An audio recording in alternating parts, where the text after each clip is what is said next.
1వ అధ్యాయం మొదటి నుండి కొన్ని వచనాలు చూడండి. యోహాను రాసిన ప్రకటన గ్రంథము 1వ అధ్యాయం మొదటి నుండి కొన్ని వచనాలు చూడండి. యేసు క్రీస్తు తన దాసులకు కనపరచుటకు దేవుడు ఆయనకు అనుగ్రహించిన ప్రత్యక్షత ఈ సంగతులు త్వరలో సంభవింపనై ఉన్నవి. ఆయన తన దూత ద్వారా వర్తమానము పంపి తన దాసుడైన యోహానుకు వాటిని సూచించెను. అతడు దేవుని వాక్యమును గూర్చి యేసుక్రీస్తు సాక్ష్యమును గూర్చి తాను చూచినంత మట్టుకు సాక్ష్యం ఇచ్చాను.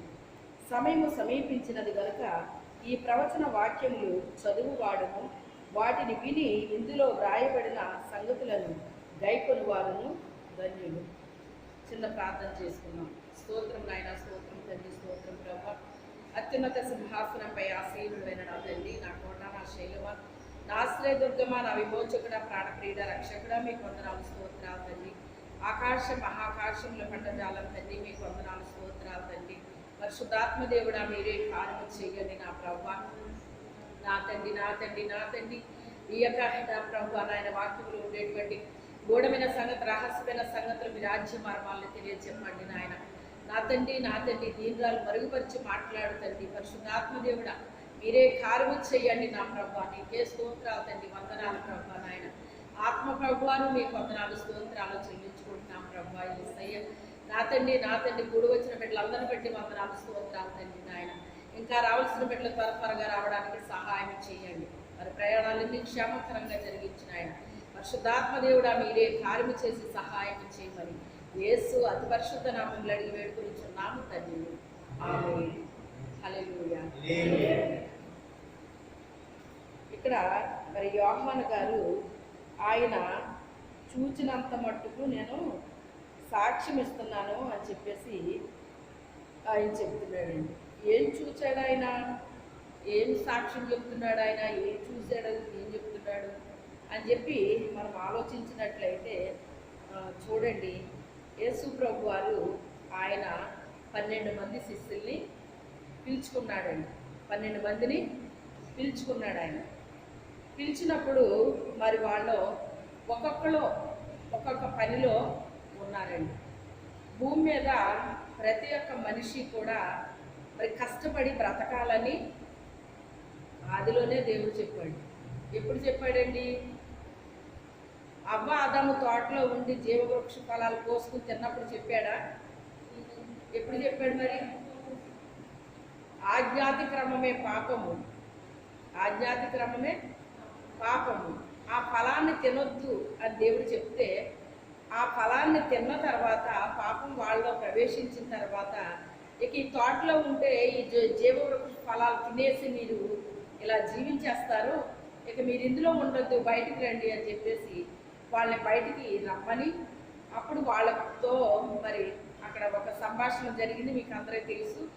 ఆ తర్వాత ఆయన ఏం చెప్తున్నాడంటే, హవ్వ ఆదాముతో ఏం చెప్తున్నాడంటే, ఈ నేల మీ నిమిత్తము మరి సభ్యించబడిపోయింది కదా, అందుకని మరి దీనిలో నేను ముండ్ల తుప్పలను గచ్చ పదవులను ఒలిపిస్తాను, వాటిని మీరు ఏం చేయాలి, నువ్వేం చేయాలి, సేద్యపరచాలి. పురుషుడికి ఏం చెప్తున్నాడండి?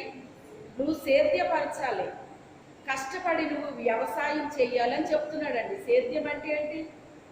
వ్యవసాయం చేయాలి. వ్యవసాయం చేసి పురుషుడు ఏం చేయాలి? కష్టపడి పని చెయ్యాలండి.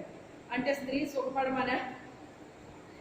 ఈ రోజుల్లో ఇద్దరు సమానంగా, ఈ రోజుల్లో అయినా ఆ రోజుల్లో అయినా కూడా ఇద్దరు కష్టపడే పని చేసేవారండి. చూడండి, కూలి పని చేసే వాళ్ళు ఇద్దరు పని చేయలేదా? చెప్పండి. అలాగే బిజినెస్ విషయంలో ఇద్దరు పని చేయట్లేదా? ఒకప్పుడు కౌంటర్లో పురుషులే ఉండేవారండి, ఇప్పుడు ఎవరు ఉంటున్నారు? స్త్రీలు ఉంటున్నారా లేదా? ఎక్కడ చూసినా స్త్రీలే కనపడుతున్నారు ఇప్పుడు, అవునా?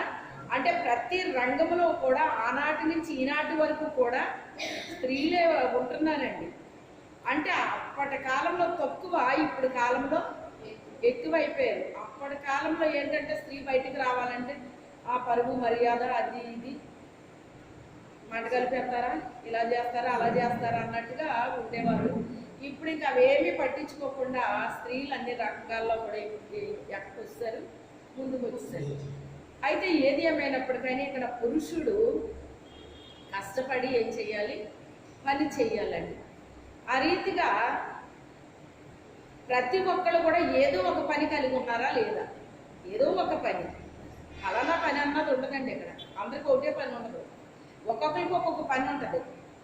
అలాగే ఏదో ఒక పని చేసి కుటుంబాన్ని, జీవనాన్ని సాగించాలన్నమాట. స్త్రీ పురుషుడు కూడా వాళ్ళిద్దరు భార్యాభర్తలు అయిన తర్వాత వాళ్ళకి ఎవరు వస్తారు? వెనకాల పిల్లలు వస్తారు. పిల్లల కొరకు ఏం చేస్తారు? భార్యాభర్త కష్టపడి మొత్తం మీద కుటుంబం అంతా బతుకుతారండి. అలాగే ఇంకా కుటుంబ వ్యవస్థ అనేటువంటిది అంచెలంచెలుగా ఆ రీతిగా అభివృద్ధి అనేటువంటిది అక్కడి నుంచి పిల్లల దగ్గర నుంచి మళ్ళీ అక్కడికి వెళ్ళిపోతాయి. చదువులు, లేకపోతే వాళ్ళు ఏదన్నా చెయ్యొచ్చు, మళ్ళీ వాళ్ళకి పెళ్ళిళ్ళు, మళ్ళీ వాళ్ళకి పిల్లలు, ఇలాగ జనరేషన్ బై జనరేషన్ వచ్చేస్తూ ఉంటుంది అనమాట అండి. ఏది ఏమైనప్పటికైనా ఒక పనిని అనేటువంటిది కలిగి ఉంటారు. అలాగే ఇక్కడ శిష్యులు కూడా మనం చూసినప్పుడు వాళ్ళు కూడా ఒక పనిని కలిగి ఉన్నారు. ఏ శిష్యుడైనా ఖాళీగా కూర్చున్నాడా అతను పిలిచాడని ఉందంటే ఇక్కడ చెప్పండి? ఏ శిష్యుడు ఖాళీగా ఏమీ లేడండి. ఒక్కొక్క శిష్యుడు ఒక్కొక్క పనిలో ఉన్నాడండి. ఆ పనిలో ఉన్న వాళ్ళని పిలిచినప్పుడు వాళ్ళు తమ పనిని విడిచిపెట్టేసి యేసయ్యని వాళ్ళ వెంబడించారండి. యేసయ్యని వెంబడించారు. అయితే వెంబడించారు అంటే కుటుంబాలు విడిచిపెట్టారు, బిడ్డలు విడిచిపెట్టి ఉండొచ్చు, లేకపోతే వాళ్ళు కలిగి ఉన్న జీవనోపాధిని విడిచిపెట్టారు. ఇలాగ యేసయ్యని వాళ్ళు వెంబడించారండి. వెంబడించిన తర్వాత ఆయన కూడా వీళ్ళ ప్రయాణం చేశారు. అంటే ఆయన చూడండి, ఆ దేశానికి వెళ్ళారు, ఈ దేశానికి వెళ్ళారు, ఇలా రాయబడి ఉంటుంది వాక్యంలోని. అంటే యువతలో ఒక దేశం ఉండేది, అవతల ఒక దేశం ఉండేదండి. సముద్రం యువతల ఒక దేశం, అవతల ఒక దేశం అనమాట. ఇలాగా అనేక దేశాల్లో ఆయన సువార్త ప్రకటించినట్టుగా, ఈ శిష్యులు ఆయన వెంబడించినట్టుగా అక్కడ ఉంటే తింటాం, లేకపోతే వస్తుండడం అనమాట. అవి ఉంటాయి, ఇవి ఉంటాయండి. అవి ఉంటాయి, ఇవి ఉంటాయి. అన్నిటికీ తాళుకోవాలి, తట్టుకోవాలన్నమాట. అయితే ఒక్కొక్కరు బాగా పుష్కలంగా పెడతారండి, ఒక్కొక్కరు సరిగ్గా పెట్టరు. అర్థమైందా? అసలు సేవకుడు అంటేనే సైతానికి పిచ్చి కోపం, అవునా కాదా? దేవుని బిడ్డలకి ఎలా ఉంటుందంటే సేవకులకి శ్రేష్టమైనవి పెట్టాలి, మంచిది పెట్టాలి. వాళ్ళకి సేవకులు కదా, దైవజనులు కదా అని అనిపిస్తుందండి. అదే సైతాన్ ఉన్న వాళ్ళకి ఎలా అనిపిస్తుంది? ఎలా అనిపిస్తుందండి? నోటి మాట ఒకలాగా ఉంటుంది, హృదయము ఒకలా ఉంటుంది. ఎందుకని? లోపల సాతాను నివసిస్తున్నప్పుడు నోరేమో ప్రేమగా మాట్లాడుతుంది, హృదయంలోనేమో ఎవరుంటారు? సాతాను తిష్ట వేసుకుని కూర్చుంటుంది అన్నమాట. అందుకని దైవజనులకి పెట్టడానికి సాతానికి ఇష్టం ఉండదండి, ఇష్టం ఉండదు. వాళ్ళ ఆరోగ్యాలు పాడు చేయాలని కూడా సాతాను ప్లాన్ చేస్తారు, తెలుసా మీకు? ఎందుకంటే ఆరోగ్యంగా ఉన్నాడంటే మరింత సేవ చేస్తాడు సేవకుడు. అదే ఆరోగ్యాన్ని చెరిపేస్తే సేవ కుంటుపడిపోతుంది. అందుకని ఆ యొక్క సేవకుడి యొక్క ఆరోగ్యం మీద దెబ్బ కొట్టడానికి చూస్తాడు సాతానుడు అన్నమాట. ఇలాంటివి కూడా ఉంటాయండి. కానీ అన్ని విషయాల్లో దేవుడు హెల్ప్ చేస్తాడనమాట. ప్రతి విషయంలో కూడా దేవుడు హెల్ప్ చేస్తాడండి. తిన్నదాన్ని బట్టి లేచి తిరగటం వేరుగా ఉంటుందండి. మాకందరికి ఇలాంటి అనుభవాలు ఉంటాయి సేవకులకి. అయితే దేవుడు లేపి వాడుకోవడం వేరుగా ఉంటుంది. దేవుడు లేపి వాడుకోవటం వేరుగా ఉంటుంది. తినడాన్ని బట్టి వచ్చే శక్తి వేరుగా ఉంటుంది. దేవుడు అభిషేకించిన శక్తి వేరేగా ఉంటుంది. మా కొరకు మీరు చేసిన ప్రార్థనా శక్తి చాలా రకాలుగా ఉంటుంది.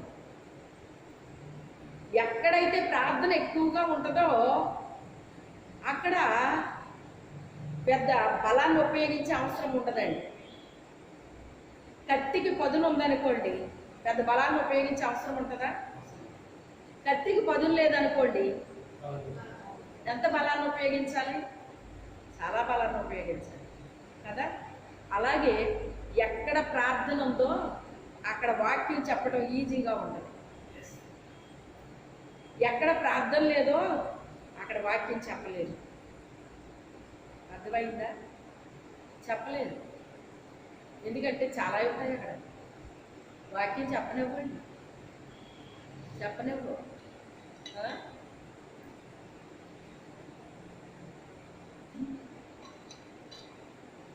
ఇలాంటి అనుభవాలు అనేకమైనవి ఉంటూ ఉంటాయి. ఈ సేవల వేళ తిరిగినప్పుడు చాలా అనుభవాలు రుచి చూసి ఉంటారు. సమృద్ధిని రుచి చూశారు, లేమిని రుచి చూశారు, ఆకలిని రుచి చూశారు, నిద్రలేమిని రుచి చూశారు. ఎందుకంటే ఒక్కొక్కసారి నిద్ర ఉండదు. ఇప్పుడు మీటింగ్స్కి వెళ్ళామనుకోండి, నైట్ ఎంత అవుతుందో తెలుసా?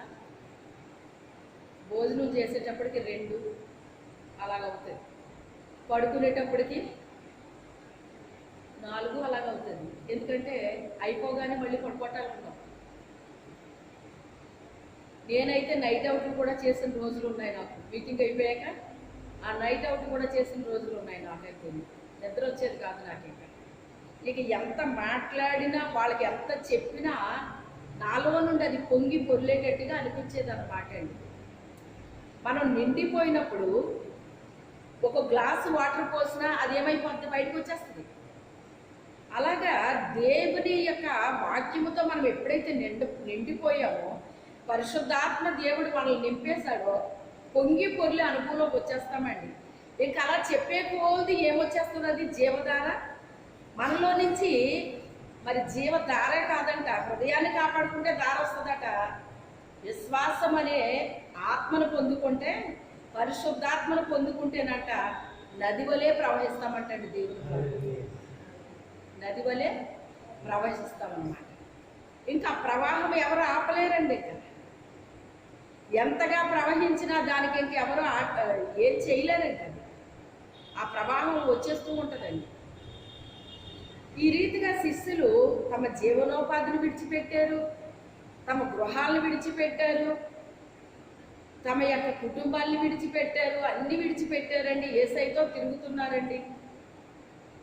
ఉంటే భోజనం చేస్తున్నారు, లేకపోతే లేదు. నిద్ర టైంకి నిద్రపోయే టైం ఉంటే నిద్రపోతున్నారు, లేకపోతే లేదు. ఇలా ఆకలి తెలుసు, ఫుల్గా తినడమో తెలుసు, నిద్ర పోవడమో తెలుసు, నిద్ర పోకపోవడమో తెలుసు. ఇలాగ అనేకమైన వాటి గుండా వాళ్ళందరూ కూడా వెళ్ళారండి. వెళ్ళినప్పటికైనా అందరు శిష్యులు ఒక్కలాగా లేరండి. ఎవ్వరు కూడా ఒక్కలాగా ఉండరండి.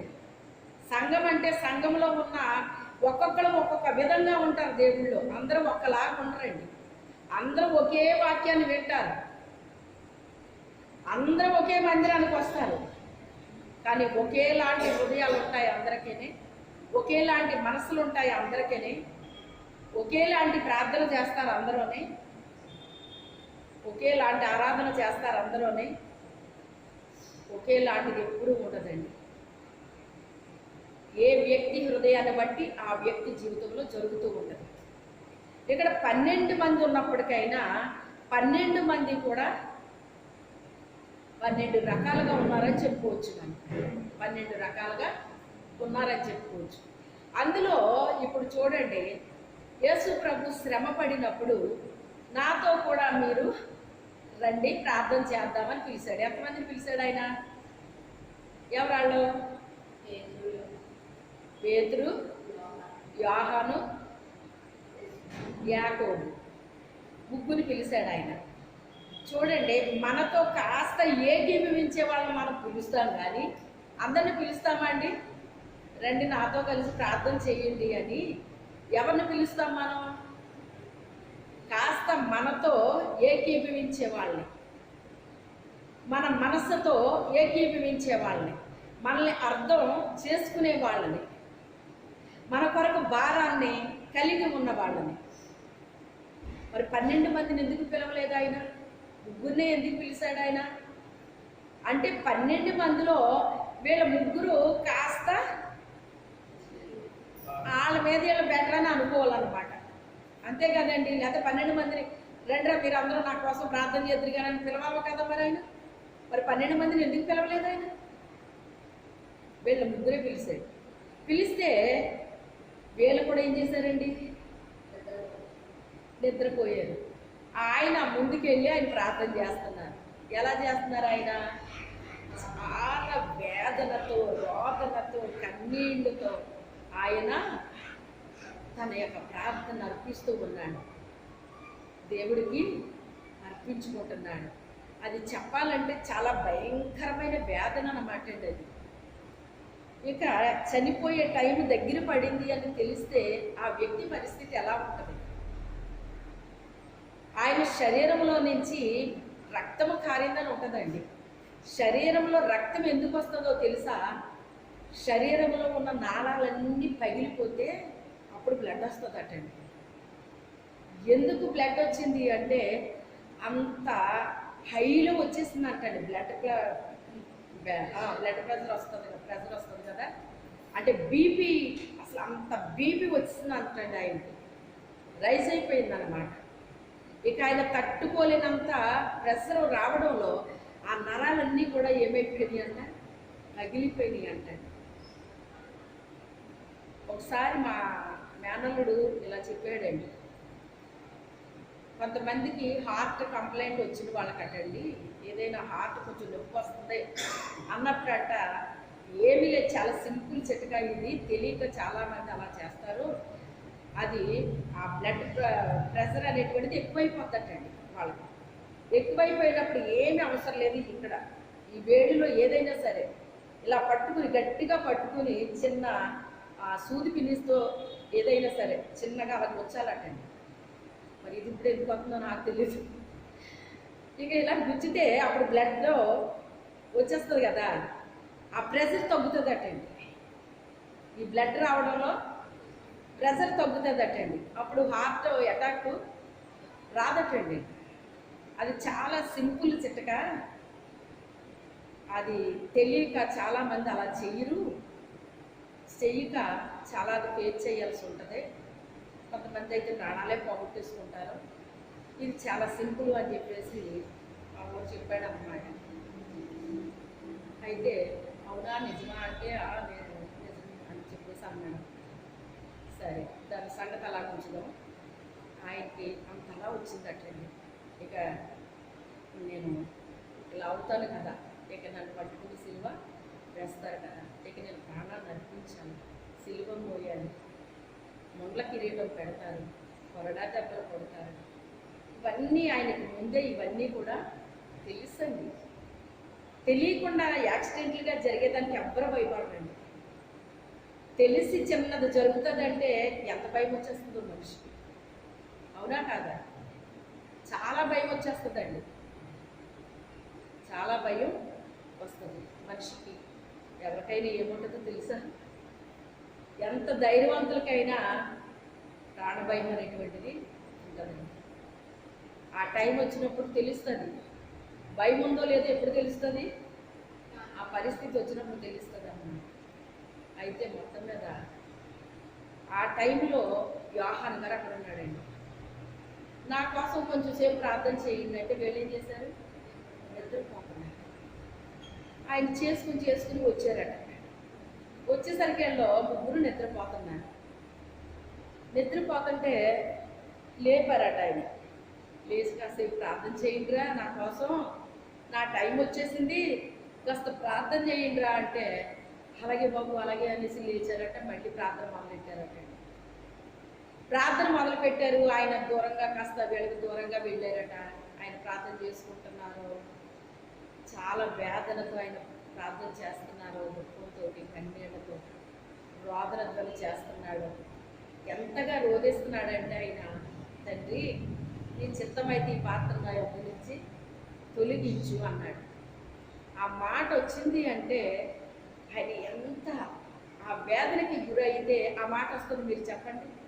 అసలు ఆయన వచ్చిందే ప్రాణం పెట్టడానికి వచ్చాడు. ఆయన తెలిసిన సంగతి ఆయనకి తెలిసి కూడా ఆ మాట మాట్లాడారు అంటే ఆయనకి ఎంత అది అనుభవిస్తున్నారో ఒకసారి మీరు ఆలోచించండి.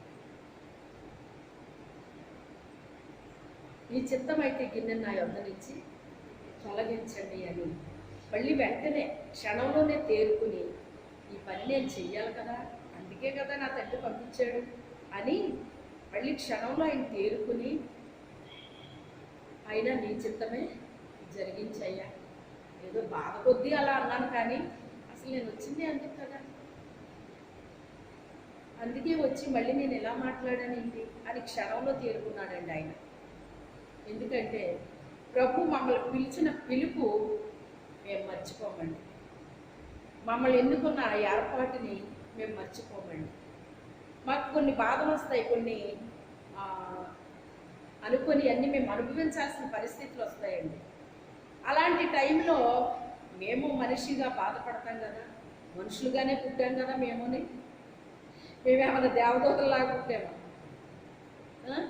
అందుకని మనిషిగా పుట్టిన ప్రతి ఒక్కరికి ఒక స్పందన అనేటువంటిది కలుగుతుందండి. మనిషిగా ఎలా స్పందిస్తారో మేము కూడా స్పందిస్తాము, దేనికైనా స్పందిస్తాం.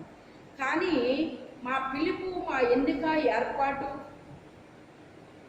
అవన్నీ వెంటనే గుర్తొచ్చినప్పుడు మళ్ళీ క్షణంలో రియాక్ట్ అయిపోతాం అన్నమాట అండి. అది దేవుడు మాకు ఇచ్చిన ఆ కృప. మిగిలిన వారి సంగతి ఏమో నాకు తెలియదు, కానీ నా సంగతి అయిపోయిందండి. నేను బాధపడతాను, కానీ క్షణంలో మళ్ళీ రియాక్ట్ అవుతానండి. ఎందుకు అంటే పరిశుద్ధాత్మ దేవుడు నన్ను బలపరుస్తాడేమో అనిపిస్తుంది నాకు. క్షణంలో బలపరుస్తాడండి ఆయన నన్ను. మనుషుల వలన బలపరచబడడం కంటే పరిశుద్ధాత్మ దేవుడు నన్ను చాలా అసలు బలపరుస్తాడండి. మీకు చెప్పాను చాలాసార్లు, నా నోటే ఆయన పాట ఉంచుతాడు. ఎప్పుడు పాడిన పాట వస్తుందండి నా నోట్లో నుంచి. అసలు ఎంత అద్భుతం అంటే ఆ పాట వాడిలో కూడా ఉండదన్నమాట. అసలు నాకు జ్ఞాపకం కూడా ఉండదండి ఆ పాట.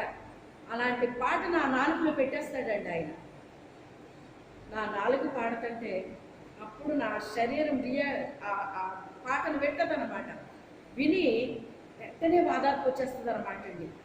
వాదార్పు వస్తుంది, ధైర్యం వస్తుందండి, బలం వస్తుందండి, ఆదరణ వస్తుందండి, శక్తి వస్తుందండి.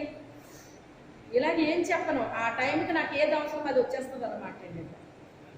క్షణంలోనే, ఎంతసేపు కాదు, క్షణంలోనేనమాట. నా పిలుపు నాకేంటో నాకు జ్ఞాపకం చేసేస్తాడనమాట అండి. అయితే మళ్ళీ ఆయన వచ్చాడు, మళ్ళీ నిద్రపోతున్నారు వేడు. లేపాడు ఆయన. కాసేపు ప్రార్థన చేయండి అంటే అలా నిద్రపోతున్నారేంట్రా అని చెప్పేసి మళ్ళీ లేపాడు ఆయన. లేపి కొంతసేపు అయినా మీరు మెలుగుగా ఉండలేకపోతున్నారా అంటారు. అన్నప్పుడు ఇక్కడ మందిరం కట్టిన తర్వాత అండి నెలకోసారి అనుకుంటా హోల్ నైట్లు చేసేవాళ్ళం అండి. మేము అక్కడే అరుగు మీద పెట్టుకునేవాళ్ళం. నిద్ర రాకుండా రాత్రి 2 సార్లు టీవీ ఇచ్చేవాళ్ళం అన్నమాట. ఎవరో ఒకరు తీసుకొచ్చేవాళ్ళు, నేను లేకపోతే సచివేణి గారు, ఎవరో ఒకరు విశ్వాసులు, ఎవరో ఒకరు రేపు నేను తెస్తానమ్మా అని చెప్పేసి ముందే చెప్పుకొని టీ తీసుకొచ్చేవాళ్ళు. అలాగే నిద్రపోకుండా రాత్రి 12 గంటలకు ఒకసారి తాగేవాళ్ళం, మరలా 2ంటికి పోయేప్పుడు ఒకసారి తాగేవాళ్ళం అండి. ఒకసారి 5ంటికి ముగించేవాళ్ళం. మొత్తం అందరూ ప్రార్థన చేసేవాళ్ళం అండి, గొలుసు ప్రార్థనలాగా. 6 అయ్యేది, 7 అయ్యేది తెల్లవారి. ఒకసారి అయితే ఇంకేమి ఇంటికి వెళ్తాం ఇప్పుడు అని ప్రార్థన పెట్టేసుకున్నాం. ఇక ఆదివారం తెల్లవారితే ఇక ప్రార్థన పెట్టేసుకుని ప్రార్థన ముగించుకున్నప్పుడు వెళ్ళామన్నమాట అండి ఇంటికి. ఇక అలాంటి రోజులు కూడా మా జీవితాల్లో ఉన్నాయండి. ఒక్క మాట మీద ఉండేవారండి అందరూ కూడా. అందరూ ఒక్క మాట మీద ఏం చెప్తే అదే చేసేవారు, అంతే. ఇలా కాదు అని చెప్పించుకోలేదు ఎవరు కూడా. ఇంకా నా నోట్లోంచి ఏది వస్తే ఇంకా అదే చేసేవారు అందరూ. ఆ రీతిగా నైట్ అవుట్లు కూడా చేసే రోజులు ఉన్నాయండి. రెండోసారి లేపాడు ఆయన. మూడోసారి వచ్చేటప్పుడు కూడా వీళ్ళు ఏం చేస్తున్నారు, నిద్రపోతున్నారు. అప్పుడు ఆయన బాధతో, ఒక గడి అయినా మీరు మెలకుగా ఉండలేరా, నా కోసం ప్రార్థన చేయమంటే అలా నిద్రపోతున్నారేంటి మీరు? ఒక్క గడి అయినా నా కోసం మీరు మెలకువగా ఉండలేరా అని చెప్పని ఇక నిద్రపోయి అలసట తీర్చుకోండి. ఇంక వాళ్ళు వచ్చేస్తున్నారు నన్ను తీసుకెళ్ళడానికి. ఇక మీరు ప్రార్థన చేసే అవసరం నాకు ఇక లేదు. ఇక ఆ ప్రార్థన అయినా ఎందుకు చేయమన్నాడంటే ఆయన కోసం కూడా కాదంట, మీరు శోధనలో ప్రవేశించకుండానట్లుగా ప్రార్థన చేయండి అన్నాడు ఆయన. మీకు వస్తుంది శోధన, నేను ఎలాగో వచ్చాను నా పని నేను చేయడానికి. మీకు శోధన వస్తుంది, ఆ శోధనని జయించడానికి మీకు ఏం కావాలి? ప్రార్థన కావాలి. శోధన జయించిన నరుడు ధన్యుడు అని రాయబడిందండి. అందుకే మనము ప్రార్థన అనేటువంటిది స్టాక్ వేసుకోవాలండి. మనం అన్ని స్టాక్ వేసుకుంటారండి, అన్ని స్టాక్ వేసుకుంటారు, కానీ ప్రార్థన స్టాక్ వేసుకోరు. ఇంకెందుకు మాకు ప్రార్థన, మాకే బోర్డు అంత స్టాక్ ఉంది, ఇంక మాకెందుకు ప్రార్థన అన్నట్టుగా అయిపోయారండి. అలా అయిపోయారంటే దాని అర్థం ఏంటో మీకు తెలుసా? మీరు భ్రష్టత్వంలోకి వెళ్ళిపోయారని అర్థం. ఎక్కడికి వెళ్ళిపోయారు? భ్రష్టత్వంలోకి వెళ్ళిపోయారని అర్థం. మేము ఒకప్పుడు చాలా ప్రార్థన చేసేవాళ్ళమండి అంటే మరి ఇప్పుడు చేసుకోవాలి కదా మనం. ఒకప్పుడు మేము చాలా తిన్నామండి అంటే ఇప్పుడు తినట్లేదా మనం? ఒకప్పుడు తిన్నాం కదా, మరి ఇప్పుడు ఎందుకు మనకు తిండి? చెప్పండి, తింటున్నామా లేదా? పళ్ళు వచ్చినప్పటి నుంచి తింటున్నామండి. పళ్ళు వచ్చినప్పటి నుంచే కదా, పళ్ళు రాకముందు నుంచే తింటాం మనం, అవునా కాదా? భూమి మీద పడ్డప్పటి నుంచే మొదలెడతారండి. ఏంటది? భూమి మీద పడ్డ దగ్గర నుంచే అమ్మ పాలు పట్టు, పాలు పట్టు, పాలు పట్టు. పాలు ఇంకా పడవు తల్లికి. పాలు పడాలంటే కొన్ని గంటలు పడుతుందండి, లేకపోతే ఒక రోజు పడుతుందండి. అప్పుడు ఈలోపు వేరే వాటిని ఆ చంటి బిడ్డకి పట్టమని వాళ్ళు ఇస్తారు. ఒక పౌడర్తో కలిపి ఆ బిడ్డకి పట్టండి, తల్లి పాలు పడేంత వరకు ఈ పట్టండి, పడ్డ తర్వాత మీరు అవి ఇవ్వండి అని చెప్తారండి. అంటే బిడ్డ పుట్టిన దగ్గర నుంచి ఏం మొదలెట్టారు? చాలామంది అంటే పళ్ళు వచ్చిన దగ్గర నుంచి తిట్టలేదా అంటారు. పళ్ళు వచ్చిన దగ్గర నుంచి తిట్టమేంటి? పుట్టిన దగ్గర నుంచి తాగడమే. తాగడం ఆరంభమైపోద్ది. తినడం ఎప్పటి నుంచి? పళ్ళు రాకముందు నుంచే తింటారు. ఏ పప్పన్నం తినరా, చారన్నం తినరా, అవన్నీ తినడం మొదలు పెడతారండి. ఇప్పుడు ఇంకా ముందు అడ్వాన్స్ అయిపోయారు. ఇప్పుడు ఇంకానే అప్పుడు రోజులు బట్టి చూసుకుంటే ఇప్పుడు ఇంకా ముందు అడ్వాన్స్ అయిపోయారండి. మొత్తం అన్ని మిక్సీ పెట్టేస్తున్నారండి. ఇప్పుడు పప్పులు మాంసాలు అన్నీ కూడా మిక్సీ పట్టి పెట్టేస్తున్నారు అనుకోండి. అలా ఉంది ఇప్పుడు ఫుడ్. శోధనలో ప్రవేశించకుండా ఉండాలి అంటే మనకి ఏముండాలంట? ప్రార్థన ఉండాలంటండి. అన్నీ దాచుకోవడం వస్తుంది కానీ మనిషికి ప్రార్థన స్టాక్ చేసుకోవాలని తెలియట్లేదు. నా కోసం చేయమని కాదురా, మీకు శోధన వస్తుందిరా. మీరు శోధనలో ప్రవేశించకుండా ఉండాలంటే మీకు ఏం కావాలి? ప్రార్థన కావాలి, ప్రార్థన కావాలి. ప్రార్థన చేయండి అంటే ఆ ప్రార్థన చేయడానికి ఖాళీ లేకుండా చేస్తాడు సైతాను. ఖాళీ లేకుండా చేస్తాడు. సాతాను సులువుగా చిక్కులు పెడితే మనం ఏం చేయాలట? తెలివిగా తప్పించుకోవాలటండి. ఏం చేయాలి? తెలివిగా తప్పించుకోవాలటండి. కొన్ని పనులు అడ్వాన్స్గా చేసేసుకోవాలి. కొన్ని పనులు వాయిదా వేసుకున్నవి ఉంటాయి, వాయిదా వేసుకోవాలి. రెండు అడ్జస్ట్ చేయాలండి మనం. కొన్ని వాయిదా వేసేయాలి, కొన్ని ముందు చేసుకోవాలండి. నాకు 3 పిల్లలతో కూడా రేపు చేయాల్సిన పనులు కూడా ఈరోజు నేను చేసుకునే పనులు చేసేసుకునేదాన్ని అండి. రేపటికి పనులు తగ్గించేసేదాన్ని. ఈజీగా ఉండాలి, రేపటికి ఈజీగా ఉండాలి. ఈ మందిరానికి వచ్చిన టైంలో కూడా అప్పటికి అయ్యగారు నేను మాత్రమే ఉన్నామండి. మా ఇద్దరికీ కూడానే అయ్యగారు అనేవారు, కూర అది ఏం చేయకలేవే, ఏ పెరుగు వేసుకుని తినేయచ్చులే, వచ్చే అనేవారు ఆయన. అంటం బాగానే ఉండేది, తినలేకపోయేవారు మళ్ళీ పిల్లలు.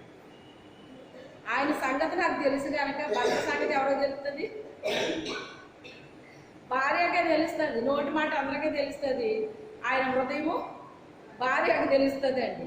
నోరు ఒకరు చెప్తుంది, మనిషి ఒక రకంగా ఉంటారన్నమాట. అప్పుడు ముందు రోజే నేను కూర వండేసి ఇంక పెట్టుకునేదాన్ని అనమాట. ఇంకేం చేయాలి మరి, నాకు ఆప్షన్ ఏంటి ఇంక మరి, ఇంక వేరే ఆప్షన్ లేదు. ఇంకా ఉదయాన్ని అవసరమైతే టిఫిన్ కూడా ఇవ్వద్దని ఊరండి. నేను టిఫిన్ వేసేదాన్ని. చాలా అసలు ఎలాగైపోయేదో నా పని నాకే తెలిసేది కాదండి. అంత ఈజీగా పని చేసుకుని మళ్ళీ ఇక్కడ కూర్చేవాళ్ళు. ఎప్పుడైతే మనం టైం దేవుడికి ఇవ్వడం మొదలు పెడతామో మన పనులు ఈజీ అయిపోతాయండి. ఏమైపోతాయి? మన పనులు ఈజీ అవుతాయండి. మనం దేవుడికి ఎప్పుడైతే టైం ఇవ్వట్లేదో చాలా భారంగా పనిచేసుకున్నట్టు అనిపిస్తుంది మనకి. మన శరీరంలో ఓపుకుంటుంది, ఆరోగ్యం తగ్గిపోద్ది, పనుల భారం ఎక్కువైపోద్ది. ఈజీగా చేసే పనిని కూడా చాలా కష్టంతో చేసినట్టు అనిపిస్తుంది మనకి. ఎందుకని? మనం ఇవ్వాల్సిన టైం దేవుడికి ఇవ్వలేదు కనుక. మనకి జరగాల్సిన పనులు కూడా ఈజీగా జరగవండి. ఒకప్పుడు మనం ఎక్కువ ప్రార్థనలో ఉన్నాం కనుక ఒక దైవజనుడు అటండి, ఆయన పేరు నేను మర్చిపోయాను కానీ మంచి ప్రార్థనాపరుడు అనమాట అండి. రేపు చాలా పనులు ఉన్నాయి అని మనం ఏం చేస్తామండి, చాలా పనులు ఉంటే ఏం చేస్తాం, మనం ప్రార్థన తగ్గించేస్తాం ముందు. ఆ దైవజనుడు ఏం చేసేవారంటేనంట, రేపు చాలా పని ఉందని ఎక్కువ ప్రార్థనలో ఉండేవాడటండి ఆయన. అర్థమైందా? ఇది ఎలా ఉంటుందంటే పదును పెట్టిన కత్తిలాగా ఉంటుందండి. ఎలా ఉంటుంది? పదును పెట్టిన కత్తిలాగా ఉండి ప్రతి పని ఈజీగా అయిపోతుంది అనమాట. ప్రతి పని ఈజీగా అయిపోతుందండి, ఈజీగా అయిపోతుంది. అది మనకి తెలియక ఏం చేస్తాం మనం, కష్టపడతా చేసుకుంటాం అన్నమాట. పని అవ్వట్లేదు, ఎంత చేసినా అవ్వట్లేదు అనుకుంటాం. కానీ దేవునికి ఇవ్వాల్సిన సమయాన్ని మనం దొంగిలించాము, మనం దొంగలైపోయామన్న విషయం అర్థమవుతలేదు. ఒకప్పుడు దేవుని సన్నిధిని నువ్వు దొంగిలించలేదు, దేవునికి బాగా ఉపయోగపడ్డావు అంటే దేవుని సన్నిధిలో బాగా నువ్వు కనబడ్డావు. ఆయనకి నీ స్వరం ఆయనకి వినిపించావు, నీ ముఖం ఆయనకి కనిపించింది. ఈ రోజు నీ స్వరం ఇక్కడ వినబడట్లేదు. గంటల ప్రార్థనలో ఉన్నావు ఒక రోజుని, ఈ రోజుని నిమిషాల ప్రార్థనలో కూడా నువ్వు కనబడట్లేదు. కనీసం గంటల ప్రార్థనలో లేకపోయినా నిమిషాల ప్రార్థనలో అయినా కనబడుతున్నావా ఈరోజు? అది కూడా లేదు. అందుకే ఏమైపోయింది, ఒత్తిడి ఎక్కువైపోయింది. ఏమైపోయింది? పని ఒత్తిడి ఎక్కువైపోయింది. మా పిల్లల దగ్గరికి వెళ్తే సుత్తు కవులు సోదు కవులు వేయనండి.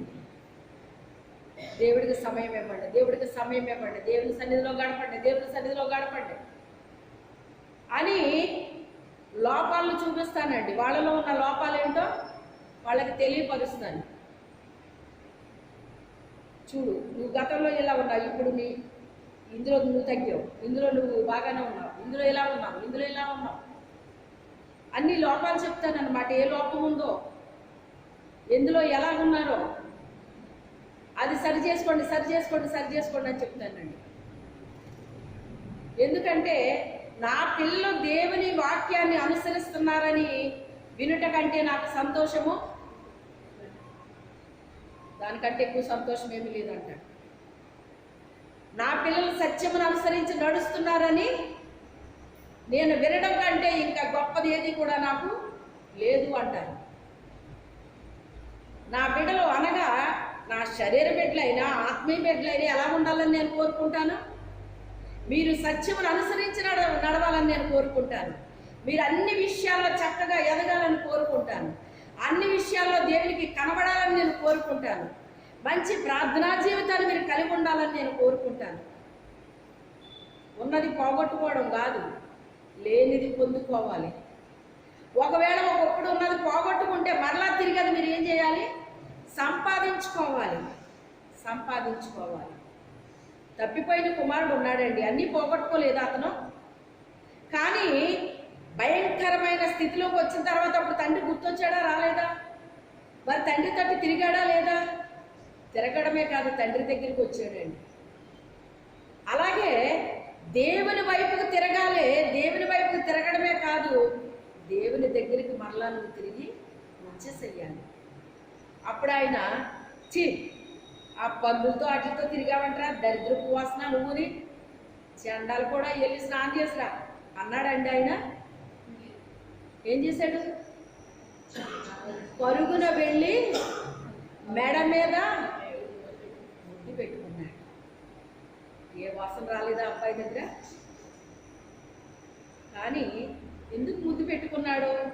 నాకు సడన్గా మనం రిలీజ్ అయ్యింది అనమాట అండి పాయింట్. ఒక్కొక్క పాయింట్ ఒక్కొక్కసారి రిలీజ్ అవుతూ ఉంటుంది. అంటే నేను గుర్తు రావడమే కాదు, నా దగ్గరకు నువ్వు తిరిగి వచ్చావు. నేను గుర్తు రావడమే కాదు, ఏం చేశావు నువ్వు? దేవుని గుర్తు చేసుకోవడం వేరండి, దేవుని వైపు తిరగడం వేరండి. దేవుడు గుర్తొస్తాడు, అందరికీ గుర్తొస్తాడండి. తిప్పలు పడేటప్పుడు ఎవరికి గుర్తురాడు? దేవుడు అందరికి వస్తాడు. కానీ గుర్తు రావడం కాదు, దేవుని తట్టు తిరిగేయాలి. నువ్వు ఏం చేయాలి? నువ్వు ఒకప్పుడు ఎలా ఉన్నావో ఇప్పుడు అంతకంటే ఎక్కువ అవ్వాలి తప్ప తగ్గిపోకూడదు. ఇప్పుడు గుర్తొచ్చాడు, బాధలు అనుభవిస్తుంటే గుర్తొచ్చి అక్కడ ఆగిపోయాడు. అతను ఆగలేదు, వచ్చేసాడు. వెళదాము అనుకున్నాడు, వచ్చాడు. వస్తుంటే ఆయనే ఎదురెళ్ళిపోయి ముద్దు పెట్టుకున్నాడంట. వాసన రాలేదా? వచ్చింది. కానీ ఎంత దుర్వాసన అయినప్పటికైనా తల్లి తన బిడ్డని ఒకవేళ రోతలో ఉంటే ఎత్తుకుంటామండి మన బిడ్డలు. మనం చెప్పండి, చిచ్చి ఇలా చేసుకున్నారేంటి అని ఎడమ చేతితో పట్టుకెళ్ళి శుభ్రంగా వాష్ చేస్తాడు. అవునా కాదా? సంకరేసుకుంటారండి ఎవరన్నా? నీ ఏ తల్లైనని ఎంత ప్రేమ కలిగిన బిడ్డ అయినా ఎత్తుకుంటారండి ఎవరన్నాని? ఆడి దగ్గర రోతకంపు వచ్చిన ఆయన ఏం చేశాడు తెలుసా? ముద్దు పెట్టుకున్నాడండి. ఏం చేశాడు? ముద్దు పెట్టుకున్నాడండి. అదే దేవుని యొక్క ప్రేమలో ఉన్న గొప్పతనం అన్నమాట అండి. మనుషులు అసహించుకోవచ్చు, కానీ దేవుడు అసహించుకోడు. ఎప్పుడు నువ్వు పూర్తిగా దేవుని తట్టుకి తిరిగినప్పుడు, నీ తప్పు నీకు తెలిసినప్పుడు, నీ తప్పు నీకు తెలిసింది బాగానే ఉంది. ఆ తప్పు ఏం చేయాలి? నువ్వు తన తప్పులు కప్పుకొనక ఒప్పుకొని విడిచిపెట్టేవాడు దేవుని యొక్క కనికరాన్ని పొందుకుంటాడని వాక్యం సెలవిస్తుందండి. తన తప్పు తాను తెలుసుకున్నాడో, ఒప్పుకున్నాడో, విడిచిపెట్టేశాడు, తండ్రి దగ్గరికి వచ్చేసాడు. తండ్రి ఆయనకి ఎదురెళ్ళిపోయాడు, ముద్దు పెట్టుకున్నాడు. వీనికి త్వరగా ప్రశస్త వస్త్రాలు కట్టబెట్టండి అన్నాడు. అంటే ఆ సేవకులకి ఏమని చెప్తున్నాడు? తన దాసులకి, వాడిని తీసుకెళ్ళి శుభ్రంగా క్లీన్ చేయండి రా బాబు అండి. ఎలాంటి వాడు ఎలాగైపోయాడు రా, వీడు ఇలా పతనం అయిపోయాడు అని చెప్పి వాడిని తీసుకెళ్ళి కనీసం పని వాళ్ళలో పెట్టుకో అని అడుగుదామని వచ్చాడండి. కానీ ఏం దొరికింది అతనికి? నువ్వు నాకు కొడుకురా, నువ్వు పనోడువేంటి? నీ కర్మకాలిపోయి ఆ వ్యభిచారంతో సాంగత్యం చేసి ఏదో బిజినెస్ చేసి లాభం సంపాదిద్దాం అనుకున్నావు, కానీ ఈ స్థితి నీకు వస్తుందని నాకు ముందే తెలుసు. మరి ఎందుకు నన్ను ఆపలేదు నాయన అని అడుగుండొచ్చు. నేను ఆపిన ఏదో ఒక రోజు నువ్వు వెళ్తావు. మనసున్న చోటు కంటే మనిషి వెళ్ళిపోతాడటండి. ఎప్పటికైనా మనసు ఎక్కడ ఉంటుందో మనిషి అక్కడికి వెళ్ళిపోతాడటండి. కొంతమంది శరీరంతో పాపం చేయరటండి, ఆ మనసుతో పాపం చేస్తారట, కళ్ళతో పాపం చేస్తారటండి. పాపం అనేటువంటిది శరీరంతోనే చేయని అవసరం లేదు, కళ్ళతో చేసిన పాపమే, అది చూపులతో చేసిన పాపమే, నోటితో మాట్లాడినా పాపమే. పాపం పాపమేనండి. చాలామంది శరీరంతో చేస్తేనే పాపం అనుకుంటారు. ఒక వ్యక్తిని నువ్వు మోహపు చూపుతో చూస్తే అప్పుడే వాళ్ళతో నువ్వు పాపము చేసినట్లని వాక్యం చెప్తుంది. అందుకే మన చూపు కూడా ఎలా ఉండాలి? తేటగా ఉండాలి. మనకి తండ్రి లాంటి వాళ్ళైతే తండ్రి దృష్టితో చూడాలి, అన్న లాంటి వాళ్ళైతే అన్న దృష్టితో చూడాలి, తమ్ముడు లాంటి వాళ్ళైతే తమ్ముడు దృష్టితో చూడాలి, కొడుకు లాంటి వాళ్ళైతే కొడుకు దృష్టితో చూడాలి. ఇలాగా వాళ్ళు ఏ వయసులో ఉన్నారో ఆ వయసుని బట్టి మనం వాళ్ళని అలాగా అనుకోవాలండి. అలాగే పురుషులు కూడా తల్లిలా ఉంటే తల్లిలాగా, అక్కలా ఉంటే అక్కలాగా, చెల్లిలా ఉంటే చెల్లిలాగా, కుమార్తెలాగా ఉంటే కుమార్తెలాగా పురుషులు చూడాలి. అప్పుడు మన దృష్టి ఎలా ఉన్నట్టు? తేటగా ఉన్నట్టు. మన కళ్ళు తేటగా ఉండాలండి. అతని నేత్రములు చక్కని నేత్రములని దావీదు గురించి చెప్పాడే దేవుడు. అలా ఉండాలి మన నేత్రాలు, అలాగా ఉండాలండి. మన కంటిలో దోషం ఉండకూడదండి, మన కంటిలో పాపం ఉండకూడదండి. మన కళ్ళు చక్కగా ఉండాలండి, మన కళ్ళు చక్కగా ఉండాలి. అయితే వాళ్ళు ఇక నిద్రపోయి అలసట తీర్చుకోండి, ఇంకా నా సమయం వచ్చేసింది, ఇంకా ఏదో ప్రార్థన చేస్తారేమో అని పిలిచాను మిమ్మల్ని. మీరు ప్రార్థన చేయట్లేదు కదా. ఫోన్ లైట్లు చేసి చేసి ఎందుకు మానేశానో తెలుసా? సైతాన్ వేళలో ప్రవేశించేసాడండి. సైతాన్ ఏం చూస్తాం ముక్కుకోడండి. ప్రవేశించేసి ముందు ప్రార్థన చేసిన వాళ్ళ వెనక్కి వెళ్ళిపోయి నిద్రపోవడం మొదలుపెట్టారు. ముందు ప్రార్థన చేసిన వాళ్ళు వెనక్కి వెళ్ళి నిద్రపోవడం మొదలుపెట్టారండి. రాత్రి 8-9 కూర్చున్న వ్యక్తిని ఉదయం 5కైనా 6కైనా 7కైనా అలా కూర్చుని ఉన్నానండి. వీళ్ళు ప్రార్థన చేసి వీళ్ళు పోయేవారు, వెనక్కి పోయి నిద్రపోవడం, లేదా కొంతమంది చర్చిలోకి వచ్చి నిద్రపోవడం. చెప్పేస్తున్నాను, మరి జరిగి చెప్పేస్తున్నాను. ఇలాంటి బ్యాచ్లు కూడా ఉంటాయి కదా మరి. అప్పుడు నాకు ఈ ప్రార్థన ఎందుకు వచ్చిన ప్రార్థన ఇది? ఒక రాత్రంతా దేవుని సన్నిధిలో మనం గడిపాము అంటే చూడండి, యాకోబు ఇశ్రాయేలుగా మార్చబడలేదా? ఒక రాత్రంతా దేవునితో అతను పోరాడి గెలవలేదా? ఆశీర్వాదం పొందుకోలేదా? దేవుని సన్నిధిలో మనము గడిపాము అంటే, ఒక రాత్రంతా మనం నిద్ర మానుకుని దేవుని మందిరంలో మనం గడిపాము అంటే మనం ఆత్మీయంగా పొందుకోవాలండి. దేవుడి దగ్గర ఏం చేయాలి? ఆత్మీయంగా పొందుకోవాలి. ఏదో పెట్టారు ప్రార్థన వచ్చాము అన్నట్టు కొంతమంది బ్యాచ్ అలా తయారైపోయారండి. అందరూ కాదు, కొంతమంది. ఇంతకీ వీళ్ళందరూ బాగానే నిద్రపోయి అలసట తీర్చుకుంటున్నారు. నాకు నడుము నొప్పి వచ్చిందండి. ఏమొచ్చింది? వీళ్ళ ప్రార్థనలో మారతాయేమో అని చూశానండి నేను. వాళ్ళ ప్రార్థనలు మారలేదు సరికదా, నాకు నడుము నొప్పి వచ్చింది. వాళ్ళ ప్రార్థనలు మారుంటే కనుక నాకు నడుము నొప్పి వచ్చినా నాకు ఏమీ నేను పట్టించుకోనండి నేను. కానీ వాళ్ళ ప్రార్థనలు మారలేదు. శుక్రవారం అదే ప్రార్థన, మంగళవారం అదే ప్రార్థన, ఆదివారం అదే ప్రార్థన, హోల్ నైట్కి అదే ప్రార్థన. ఒక రాత్రంతా ప్రభు సన్నిధిలో ఉన్నామంటే దేవుడిని ఏం చేయాలి? మనము ఓజాడాలి కదా. అంటే అంత భారం మనలో ఉంటేనే పని మనం చేస్తామండి. ఆ భారం లేనప్పుడు ఏం చేస్తారు? ఇంకా హోల్ నైట్కి వచ్చాం చూసిన వాళ్ళు అందరికీ మాత్రం అబ్బాయి వాళ్ళు భలే ప్రార్థనలు చేసి అంటున్నారు అన్నట్టుగా మాత్రం కనపడ్డాడు. అప్పుడు జరుగుతుంది ఏంటో నాకే తెలుసు, కానీ చూసే వాళ్ళకి తెలియదు కదా. ఎంత కష్టపడి ఒక రాత్రి అంతా దేవుని మందిరంలో గడుపుతుంటే ఎవరైనా నిద్ర వస్తే వాళ్ళు వెళ్ళిపోయి పడుకోవడాక అది నాకు ఎలా చేశారంటే ఒక పనిష్మెంట్ మీరు అనుభవించండి, ఏం చేస్తారు మీరు అన్నట్టుగా తయారు చేశారన్నమాట. ఇది మీ పనిష్మెంట్ మీకు. ఇది మేము మాత్రం కూర్చుంటాం వెళ్ళి మాకు నిద్ర వస్తేని. చిన్నపిల్లలు నిద్రపోయారంటే పోనీ అనుకోవచ్చండి, పెద్దోళ్ళు కూడా నిద్రపోతే ఏమనుకోవాలండి? ఇక్కడ పోనీ ఏదో పురుగుపాట్లు వస్తే వెళ్ళి మొహం కడుక్కోవాలి, రావాలి, కూర్చోవాలి. అలాంటివన్నీ కూడా ఫేస్ చేశానండి. ఎందుకంటే ప్రభు ఆ పాటతో మాట్లాడట్లేదు అక్కడ. ఇంకెందుకు? పడుకొని మీరు అలసట తీర్చుకోండి.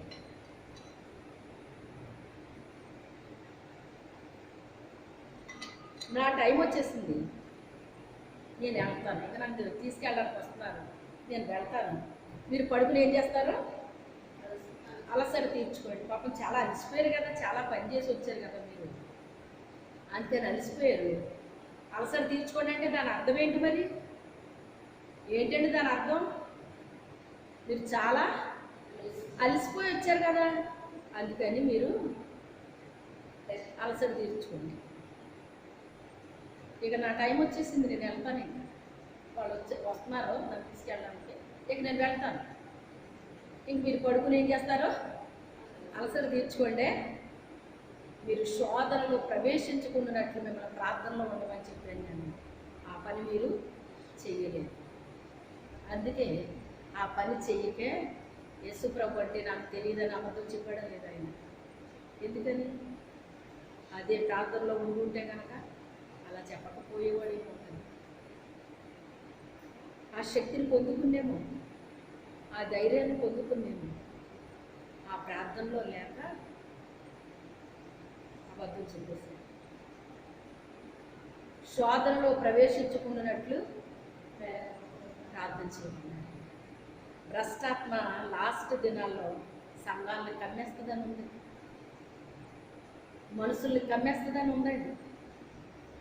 కమ్ముతుందా లేదా ఈరోజుని? స్త్రీల కూడికి రెండమ్మ ప్రార్థన చేయండి అంటే ఎవరికి తీర్పు ఉండట్లేదు. కమ్ముతుందో లేదో మీరే గమనించుకోండి. ఎవరినో కమ్మటం కాదు, ఎవరిని కమ్ముతుందో మీరు ఆలోచించుకోండి. నువ్వు మంగళవారం ప్రార్థనకు రాలేకపోతున్నావు అంటే నిన్ను భ్రష్టాత్మ కమ్ముతుందో లేదో నువ్వు ఆలోచించుకోవాలి. ఎవరో సంగతి వదిలే, నీ సంగతి నువ్వు చూసుకో. నీ సంగతి నువ్వు చూసుకో. ఒకప్పుడు నీ పనులన్నీ ఏం చేసావు? నువ్వు వాయిదాలు వేసావు. దేవుని పని ముఖ్యం, నా పని తర్వాత అని వాయిదాలు వేసావు. ఈ రోజు ఏమనిపిస్తుంది? నా పని ముఖ్యం, తర్వాత దేవుడి పని చూద్దాం అనే స్థితిలోకి వచ్చినప్పుడు అప్పుడు దేవుడు కూడా ఏం చేస్తాడు?